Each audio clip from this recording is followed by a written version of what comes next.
Good morning, everyone. Welcome back to my channel. This morning I'm going to be doing a well-requested video. I had several of you guys to send me emails and comments just about ever since I've been on the had my channel, and asking me to show you guys how I fry my chicken. Okay, so that's what I'm going to be doing this morning, and I'm going to get right on into the video. First of all, let me tell you the way I do my chicken, and I'll be talking with you as I go to let you know several things. I put my chicken in a brine. I brine my chicken overnight, and if I don't do it overnight, I do it for maybe about 4 hours or whatever. So it's according to how many pieces of chicken I'm cooking and all kind of factors like that. But let me tell you the way I'm doing this chicken this morning.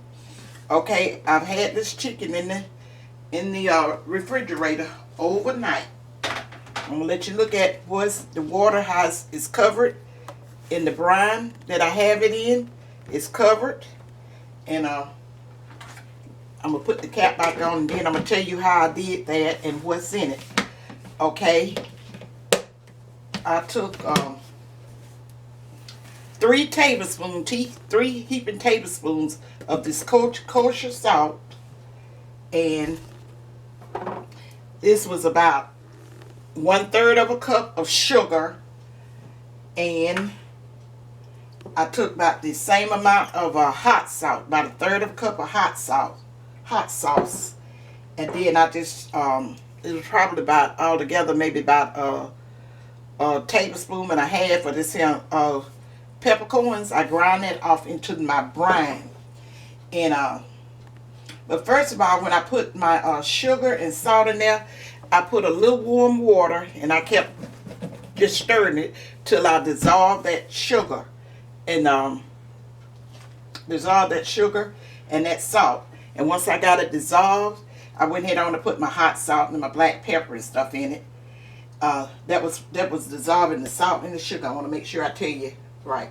And then once I had did that, I went ahead on it and I put my chicken. I had washed and cleaned that up already. Pulled the fat and that little whatever stuff is on there. I pulled that off, and I had washed it. And then I went ahead on and put it over in my container. And then I filled the container with cold water. Made sure it was stirred up in there real good. And then I filled my container with water to cover the chicken. You see how I had it covered. And then I put it in the refrigerator overnight. So what I'm gonna do with this morning, I'm going to take the chicken. I've been letting it sit out for maybe about 30-35 minutes or better. I'm gonna rinse the chicken off.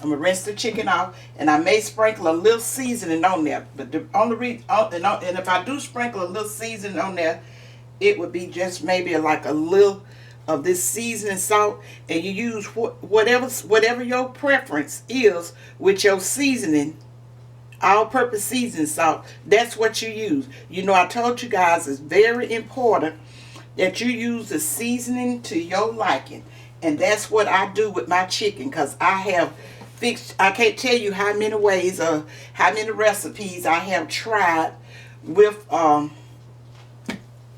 chicken frying chicken down through the years, and then I get the one that I know that I like the best, and that's usually my go-to. Now, if I want to do something, try to be a little fancy and doing something extra, I may do that accordingly. But this recipe right here works for me fine every time.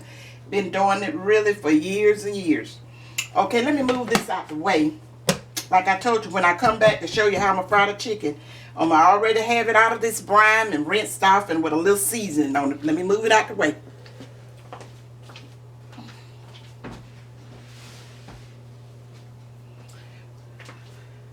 Okay, this is my flour right here. Tell you what I got in this flour.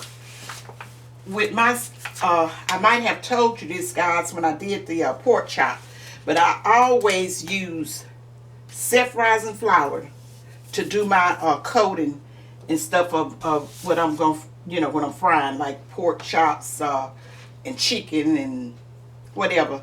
I like the self-rising flour. Something about that self-rising flour makes that breading or that coating or flour in your chicken. It's just awesome. And then I already got my flour seasoned up, and I put maybe about I probably got about a teaspoon and a half. I'm not exact on it. I got maybe about a teaspoon and a half of that ground black pepper over there. And I put maybe about a third a cup. Is I'm doing it in the camera. I put a third of a cup of this cornstarch. Cornstarch help it to be crispy and brown or whatever. And then I got maybe a tablespoon of this here granulated garlic, because we like to flavor that garlic with that all-purpose seasoning, and that just, you know, just makes your chicken real good. And then I got about a teaspoon, maybe a teaspoon and a half or a fourth of this here paprika. That helps your chicken brown too, and don't really, you know, don't give it any flavor. And then I got this here evergreen seasoning, all-purpose seasoning. If I don't use this, but I found this seasoning, I was just trying seasoning one day. I was looking for some seasoning in the store, and I seen this, and I said I'm gonna try it. You know, I told you I'm always trying stuff, and so I tried this, and I have maybe a teaspoon, a little better, over in this flour, and I just mixed it all up, stirred it all up together, and that's all that's in my flour, the seasoned flour. That's all I put, because, you know, let me tell you guys something, and you'll learn this if you're a beginner, you know, just beginning to cook. Sometimes less is better. You do not want to overpower your stuff with your seasoning and stuff. You're not gonna get the true flavor of your meats or vegetables or whatever you're cooking. Your seasoning is the purpose of your seasoning is to enhance, not to take away. Just you want to put stuff in there that's gonna enhance the flavor, and then just not cover it up or overpower it and stuff like that. Because I have dealt with a lot of, you know, food people that cooks, highly seasoned cooks, which I used to be a highly seasoned cook, and I am to a certain degree with certain things. But I never put the seasoning to the point that it overpowers and takes over whatever that you're cooking. That's not good. And plus, I'm like this. This is my personal preference. I really don't believe in a whole lot of seasoning, because I don't think it's good for your health. So anyway, I'm not going to get into that. One day I will get into talking to you guys about that, because down through the years, I had to prepare food for family members that no longer could have this stuff, is sick. And just my knowledge of what I knew about food, using the minimal seasoning to make the food, you know, taste good, real flavorful, and taste good, and not dried out and all that kind of stuff. Because some of your seasoning will actually mess with the texture and stuff of your meat because of some of the ingredients that's in it.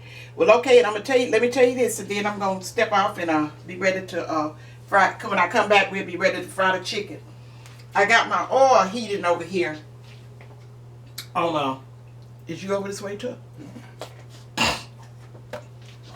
See, can you get over here in this Dutch oven? If you got a fry bed or whatever you fry with, that's what you use. A deep fry, or either a skillet, whichever one you use. I use several things to fry in. I even got a deep fry, but that thing is kind of big, and I don't, you know, I get that when I'm gonna fry lots of chicken. But I got this oil. It's probably midway this Dutch oven. And I'm letting it slow. I always let my oil slowly heat up. Let me come around. Excuse me? Let me come around so I can see the oil. Oh, okay. Yeah, just get over there on the side when you see it. Because once you put your chicken in your once I put this chicken in the pot, it's gonna rise the level of that oil. So I put it right just at this point, at this level. So when I get it in, and if I see that I need some more oil in there, I will put it in at that time. But you don't want to get your oil up so high that it's gonna be bubbling out once you put your chicken in there, and it you know, like I say, it's gonna increase the height of the level of your oil. But you want enough in there. I'm gonna have enough oil in there to cover the chicken, so it'll be sort of like a Dutch oven. I love this here little old Dutch oven I've been had down through the years. I use it only for frying, and I love it. Okay, you guys, I'm gonna step off and get my chicken and everything ready, and then I come back and drop some chicken and let it fry, get to frying it up, and then let me say one more thing. I'm gonna turn my oven to maybe about 170 or 175. That's warm. So when I take up some chicken, I'm gonna lay it on my drying pan, and then I'm gonna set it in the oven to keep it warm till I finish the whole process of frying the chicken. I think that's all I want to tell you guys. Okay, I'll be right back, you guys. Okay, everybody, I'm back, and I got I'm ready to drop my chicken. Let me test my my grease. I think it's about ready. Just put your little, yeah, that's good and hot. I usually don't get it that hot, but anyway, I'm gonna go ahead on and drop it, because you know, once you drop the chicken, and I got this chicken really just about at room temperature, and I'm frying I starts off frying my larger pieces of chicken. I have some thighs, and I'm frying them first. Dust all the excess flour off of it and just lay it over into the hot grease. Because once you put this cold chicken, once you get it filled, get your grease filled with the chicken, it's going to drop the temperature of it. And you see how that you know, I told you I had it ready, half full. And you see how it's rising the level of that oil that's in that skillet. That's when you don't want to put too much oil in there starting out. If you got like a Dutch oven like this, you hold on just a second. You probably need to put it half full.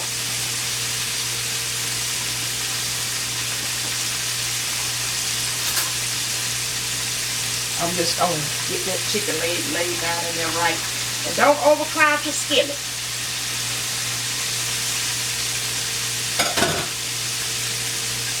And I'm going to fry this chicken on probably a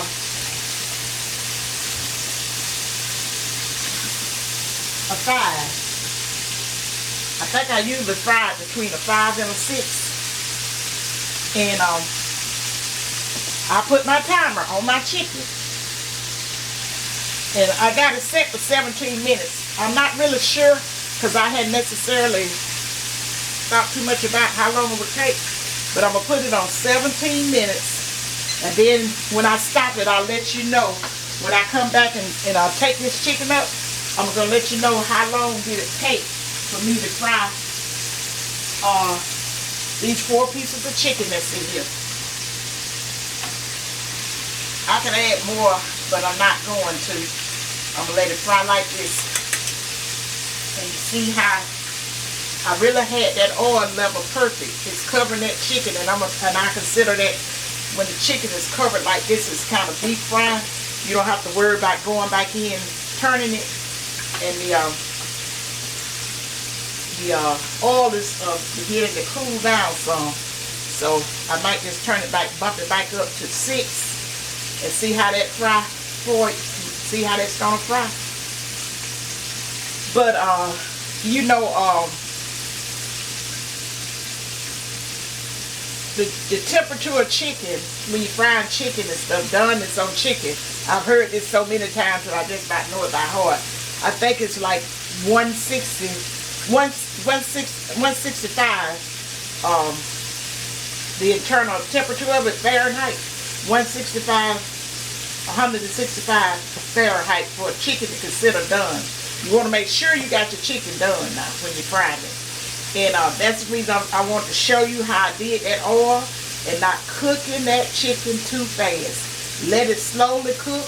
It's gonna be juice. It's gonna be juicy. Kind of process I took you through with the brine in that chicken, that makes that chicken juicy, and plus it has the seasoning, that salt. It penetrates all through that chicken. That's the reason you didn't see me add any extra salt. Just that little seasoning salt I put on there for all-purpose seasoning salt that I put on there for the added flavor. Now this is something that I came up with. When I bought fried chicken out, and I said, I wonder how do they get that chicken to taste seasoned on the inside. And that's the reason I came up, because I used to marinate chicken and all of that stuff, use different marinades and stuff, and I wasn't really putting the salt in it, and it helped with the tenderizing, but it wasn't getting that there salt level like I like it, where you had the salt on the inside of the chicken, and then your bread and your coat and your flour and stuff on there had the right seasoning and stuff. And then somewhere, it's been years, I've been doing it like this for years, I found out about, doing the brining.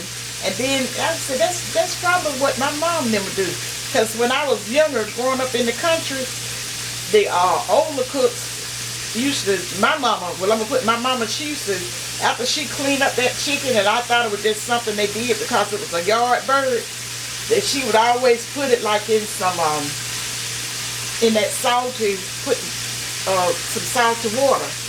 And they had, back then, chicken was absolutely delicious. It was tender. Even the skin on the chicken was very tender and crunchy and tender and always perfectly seasoned. And you really didn't see them use it. My mama, you really didn't see her use it too much, but salt and pepper and a little garlic powder. She loved garlic. When she used, when she got acquainted with the garlic powder, whatever, she started using garlic powder and stuff. And the chicken would always be perfectly seasoned. So I'm not gonna talk anymore. I'm let this chicken fry. Not gonna let you sit up here and watch me fry it. And then when I get ready to take up this batch of chicken, I'm gonna come back and I'm gonna let you see what it looked like after this here. I think I had my timer on. Did you remember what I had on? 16 or 17 minutes. And let you show what, if I have to get it out earlier than that, I will let you know. And then I'm going to finish frying up the chicken, and then I come back and show you the final process. I'm not going to take you through step by step. I showed you that step. That's all you really need to know, because I'm going to be doing all the rest of the chicken the exact same way. And I want to do a shout out to the young man that sent me the comment and said that my daughter seen the comment before I did it, and before I did, and it was kind of funny. He said that he got a timer exactly like mine. I got to ask my daughter, I don't know if it was a comment or email, because she checks my emails and stuff for me. And she said that he found a timer just like mine, because he wanted to be signing just like mine. So I thought that was so fun and cute. I was like, okay, whoever you on the right road. When you learn how to time it and getting all this stuff in and how long to cook and all that stuff on your own, and then when you have some cooks saying, I don't time, I don't do this and all that, you gonna know you ain't got the time, because you done just about, you gonna have it in your memory by how long it takes to fix something. But if you a beginner cook, you don't know all of that stuff. That's the reason I stress, get you a timer. Get you a timer to cook your food. Because I said, and then I'm going to say this again, overcooked food is just as worse as undercooked food for its taste. And sometimes you can overcook it, and it might make you sick. Because I have had chicken and stuff that just was, people had just baked it so long till it just it wasn't a good taste. So let me go off, because you guys know I get started talking and I can just talk for the longest. But anyway, I'll come back when I take this here chicken up and show you guys how long it takes to cook. I'll be right back. Right? Huh? Go. Is it on? Yes. Okay, everybody. My timer's going off on my chicken, and I'm gonna get ready to check it and see if it's about ready for it to come on up or what. And it went that whole 17 minutes.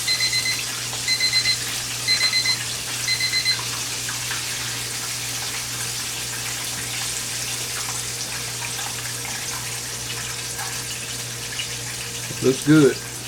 Okay. I wonder. You see the reason I don't overcrowd my skillet, so it can fry good, so it can fry up nice and brown and still be juicy on the inside. And I let it, when I'm taking it out, I let it drip as much as possible to get as much of that oil off. And you can see I'm putting it on a drying rack. I love my chicken on a drying rack like this here. You know, if you don't have a drying rack, put it on paper towels by all means.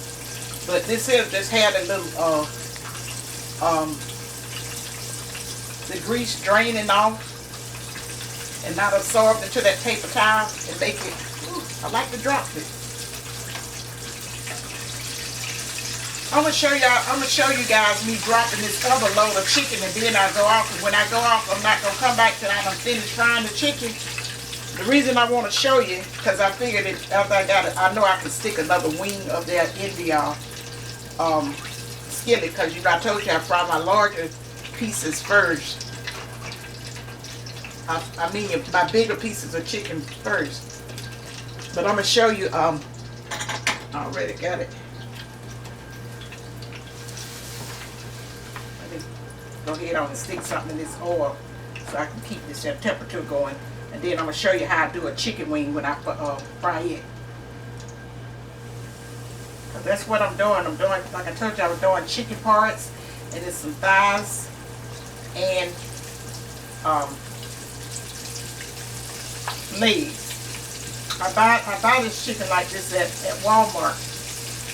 And I love this chicken like this. It's always fresh. Well, don't let me get in a hurry. Make a mess. I know it seems like I'm talking fast to you guys, but we have an older camera, and it, don't have the. Okay, can you see me? See, I flour my wings with it apart like this, not folded up, and then once I get it floured real well, and then right here, that little skin right there in the attached, it'll join that wing. When I'm cleaning my chicken, I always split that so that I can easily fold that chicken back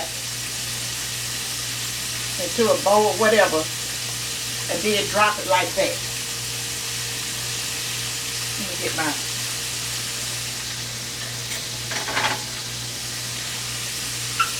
I just want to show you guys that technique, and I put one of the wings in here, so I only have 3. And you see the grease level is still the same. Oh, let me tell you one more thing I forgot to tell you. When I'm frying my chicken, I always use I save my grease up. I let my grease, once I get finished frying, I let my grease cool off, and then I strain it, to get all of the extra crumbs and breading out of it. And then I put it in a container and I save it. Okay, and I use it several times before I throw it out. But when I like to one of the things I like to do with fresh oil, if I need some fresh cooking oil in there, I like to put some already been used oil first. That helps in brining your chicken too. Because usually when you do that fresh oil and stuff like that, the first time you cook in it, before it get all that there, I call it seasoning up in that oil, your chicken may not brown as well. So if you using some fresh cooking oil that you had never used before, and you find a cooking oil that you likes the best, because all cooking oils are not created equally. I ain't trying to recommend one to you, because I do have a special preference to with mine, because the main oil that a lot of people like to use, I don't particularly care for it. this particular brand, but this other brand that's been around for years and years, like that other brand has, and it don't render your frying and stuff real oily, but I like the way it fries better. So I just wanted to give you those little tips, and I'm going off, and when I come back, the chicken, all the chicken will be fried and done. And I'll be right back, you guys.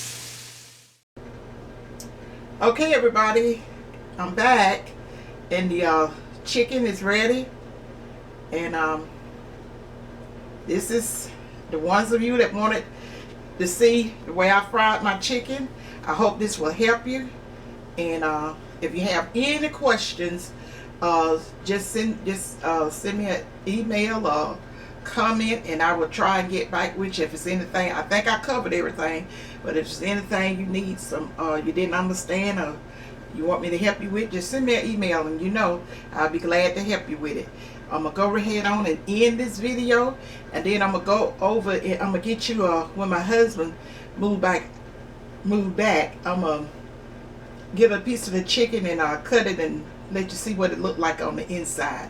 So if you haven't already subscribed to my channel, subscribe and hit that notification bell to be notified. Give me a thumbs up if you enjoyed this video, and a comment to the with any questions or anything you want to say.